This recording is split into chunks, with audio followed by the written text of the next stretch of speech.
Hello everyone.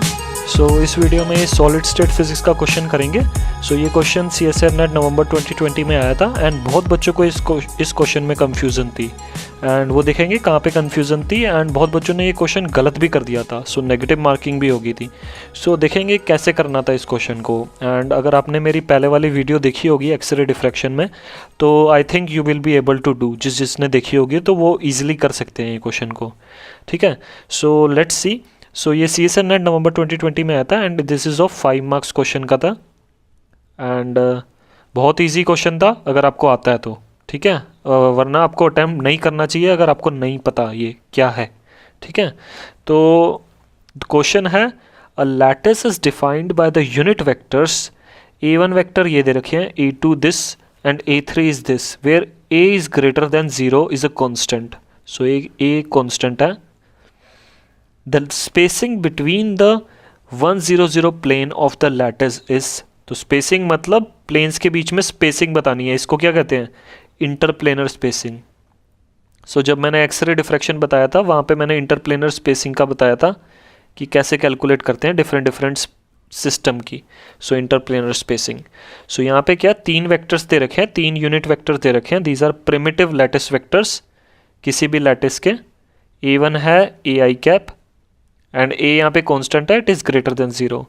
A2 है -A/2 I cap plus A√3/2 J cap and A3 vector है AK cap, ठीक है। तो बहुत बच्चों ने इसमें क्या किया कि सिंपली देखा कि एक क्यूबिक सिस्टम है एंड क्यूबिक के लिए आपको इंटरप्लेनर स्पेसिंग का फॉर्मूला याद था, DHKL, it is 1/√h² + k² + l²।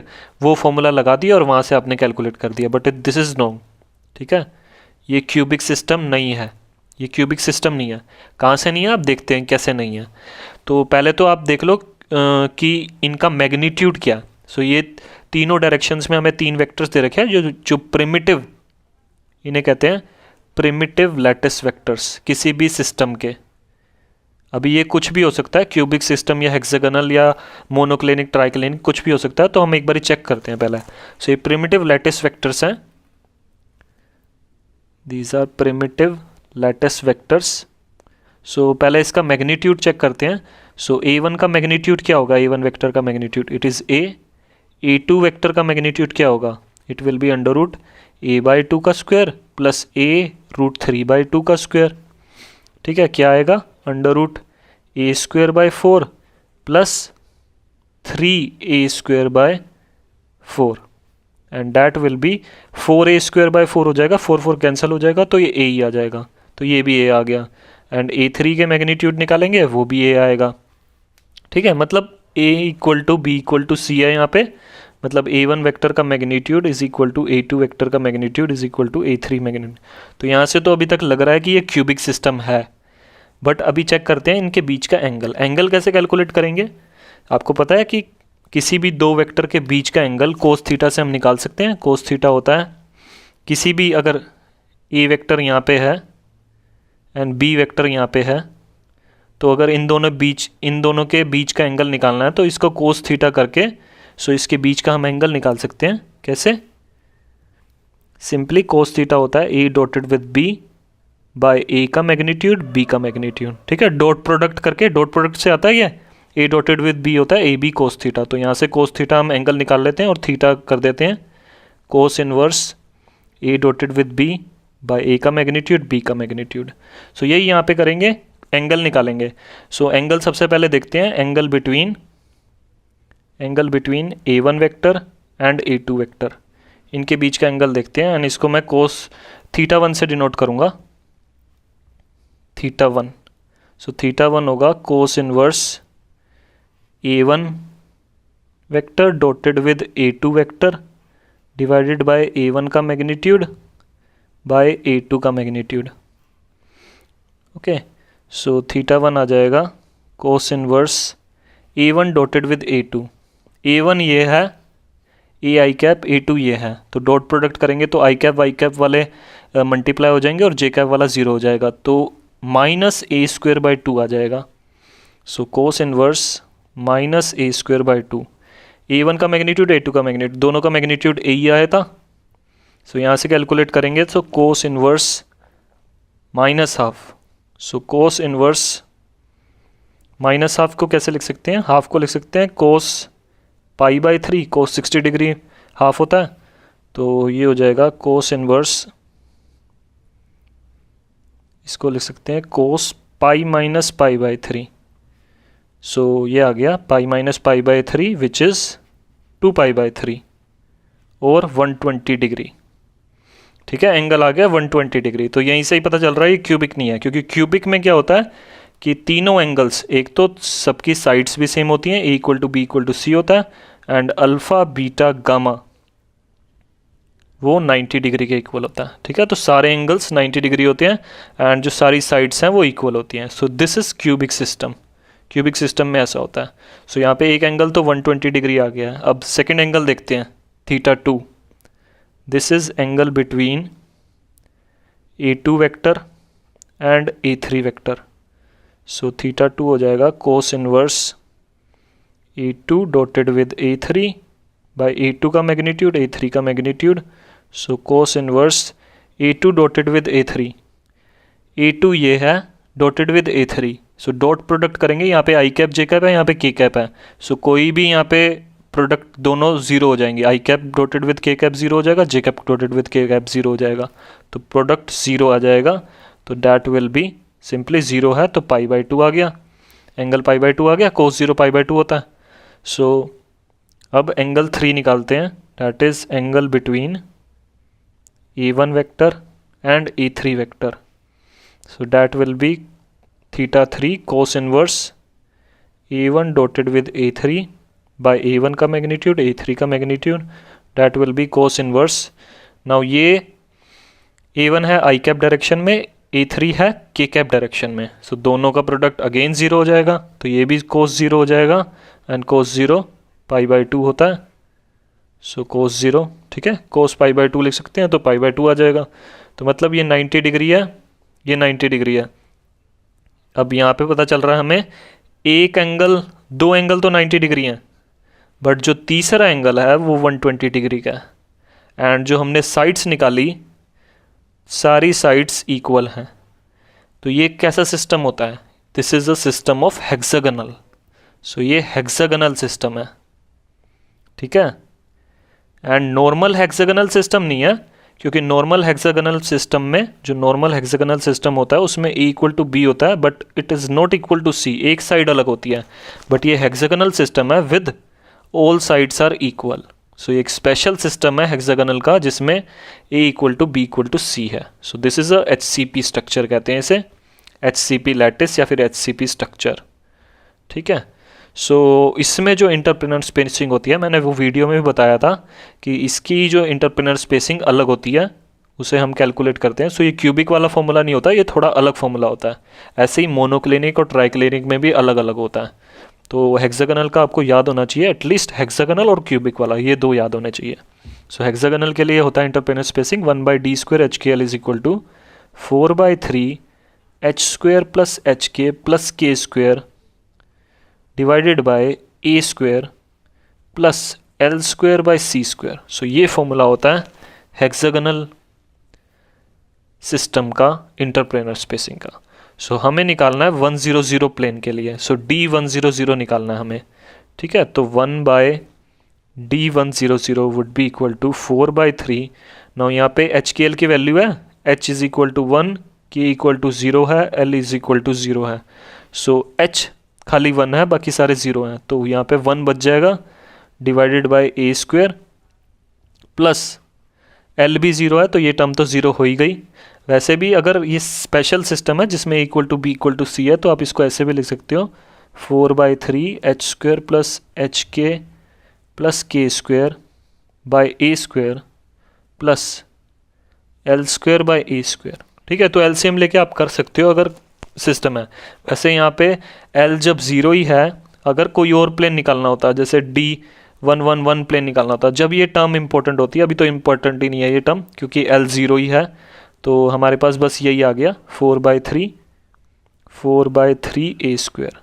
सो यहाँ से दिस इज़ D100²। सो यहाँ से हम D100 निकाल सकते हैं, that will be under root of 3a² / 4 और D100 आ गया हमारे पास √3/2a। ठीक है, so out of these options आपको पता चल रहा है फर्स्ट ऑप्शन यहाँ पे करेक्ट हो जाएगा। तो बहुत बच्चों ने यहाँ पे क्यूबिक लेके D100 निकाल दिया था, तो वो गलत हो गया उसमें। ठीक है, तो ऐसे नहीं करना, this is the right solution. Now we will solve this question by another method also. ठीक है, एक और मेथड है इसको सॉल्व करने का, वो भी काफ़ी ईजी है अगर आपको इंटरप्लेनर स्पेसिंग का फॉर्मूला पता ही नहीं है। ठीक है, सपोज आपको फॉर्मूला नहीं पता, ये एक जनरल फॉर्मूला है निकालने के लिए, तो उसमें क्या करते हैं, इंटरप्लेनर स्पेसिंग ऐसे निकालते हैं, DHKL निकालते हैं 2π/g वेक्टर का मोड। अब यहाँ पे g वेक्टर क्या है, it is the reciprocal lattice vector, reciprocal lattice vector. ठीक है, तो रेसिप्रोकल लैटिस वेक्टर आपको निकालना पड़ेगा। इसमें पहले प्रिमिटिव रेसिप्रोकल लैटिस वेक्टर निकालने पड़ेंगे, फिर रेसिप्रोकल लैटिस वेक्टर, और फिर उसका मैग्नीट्यूड लेना पड़ेगा। ठीक है, तो थोड़ा यहाँ पे थोड़ा लेंदी है, लेकिन आप अगर चेक करोगे तो बहुत ईजी लगेगा आपको। अगर रेसिप्रोकल लैटिस वेक्टर आपको निकालने आते हैं तो बहुत ईजी है ये क्वेश्चन उस वे से। ठीक है, तो पहले प्रिमिटिव रेसिप्रोकल लैटिस वेक्टर्स निकालते हैं।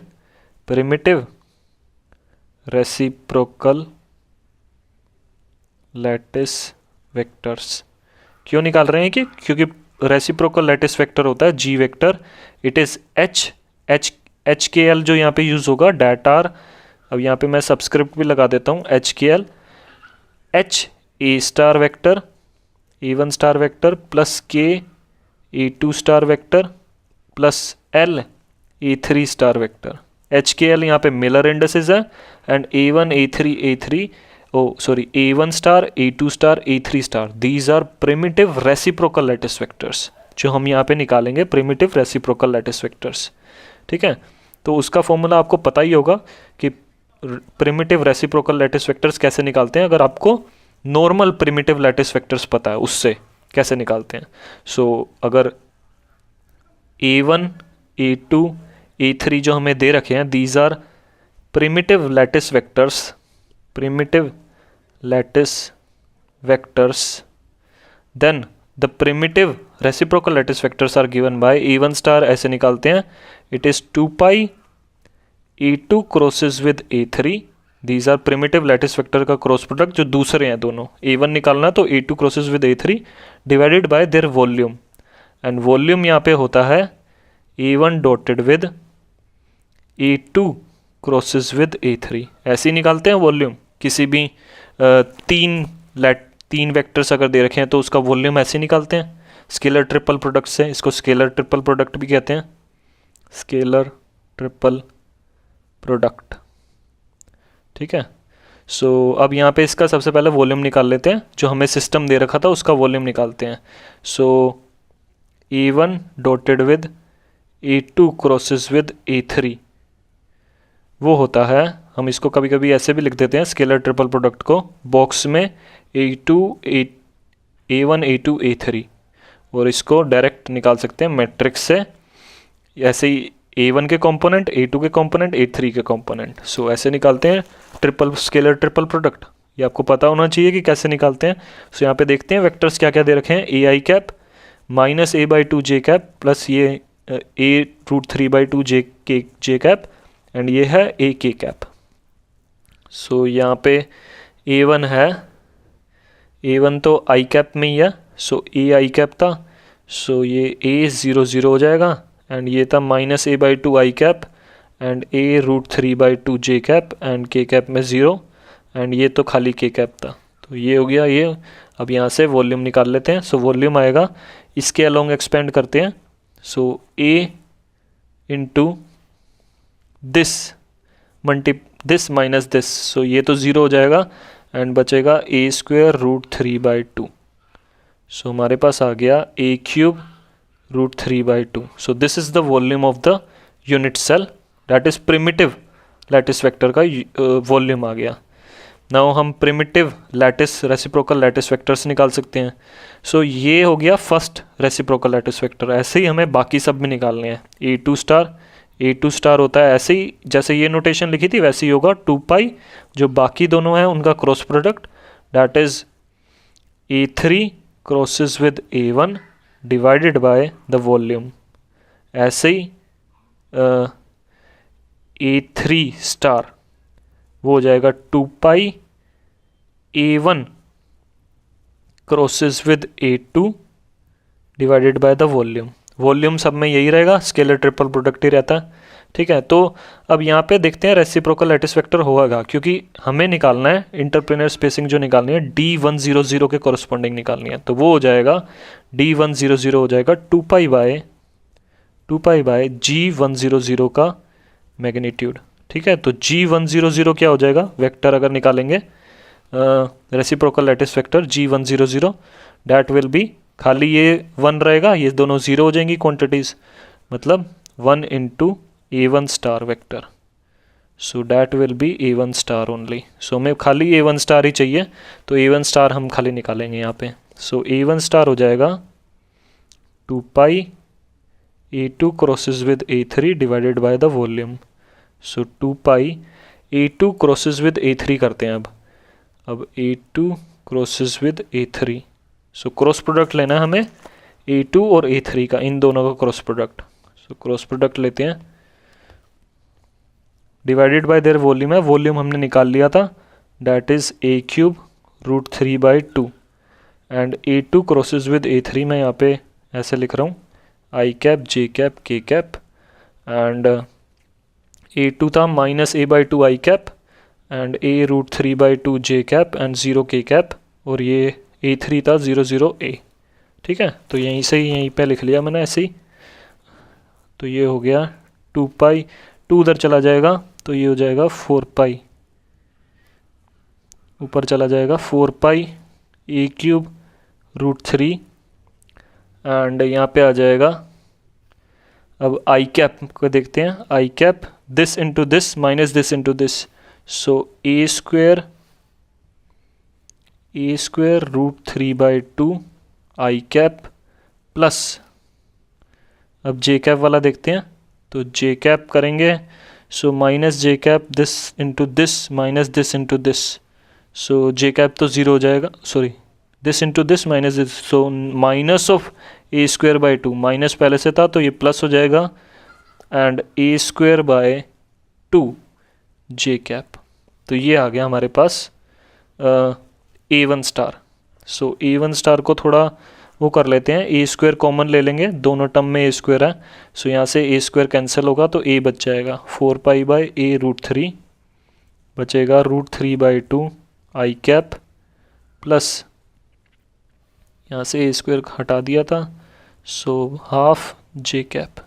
ठीक है, तो हमारे पास मतलब G100 वेक्टर आ गया। G100 क्या था, A1 स्टार ही था, 1 into A1 star, so A1 star that will be 4 pi A by √3/2 I cap plus half J cap. ठीक है, now we can calculate the interplanar spacing D100 that will be 2 pi by G vector का magnitude, G100 का magnitude. सो G100 का magnitude क्या हो जाएगा, that will be √4 pi by A √3 का square, ये कॉमन हो गया, एंड फिर √3/2 का स्क्वायर प्लस हाफ का स्क्वायर। ठीक है, ये मैग्नीट्यूड हो गया इस वेक्टर का। सो 2 pi bye √4 pi by A √3 का स्क्वायर, √3/2 डैट विल बी 3/4 और हाफ डैट विल बी 1/4। सो ये क्या हो गया, 3/4 प्लस 1/4 डैट विल बी 1, सो 1 ही आ गया यहाँ से, यहाँ पे यही रहेगा, तो 1 इंटू 1 ही है ये। सो इसका स्क्वायर का अंडर रूट है, तो 2 4 यही बच जाएगा। सो D100 आ गया 2 pi bye 4 pi by A √3, A √3 ऊपर चला जाएगा, 2 पाई यहाँ से 2 बच जाएगा, सो A √3/2 बच जाएगा। ठीक है, तो पहले भी यही आया था, अभी भी यही आ रहा, तो ये एक जनरल फॉर्मूला है कैलकुलेट करने का इंटरप्लेनर स्पेसिंग। सो ये काफ़ी इजी फॉर्मूला है अगर आपको इंटरप्लेनर स्पेसिंग का डायरेक्ट नहीं पता, किसी भी सिस्टम में ये अप्लाई होता है, या आप कभी भी कर सकते हो। क्यूबिक पता हो क्यूबिक में कर लो, क्यूबिक का अगर आपको याद नहीं है या निकल नहीं रहा, क्यूबिक में भी कर सकते हैं, हेक्सागोनल में, या फिर कोई भी सिस्टम में ये फॉर्मूला आप अप्लाई कर सकते हो। सो इसका आंसर ये फर्स्ट ऑप्शन होगा √3A/2। Okay, so thank you.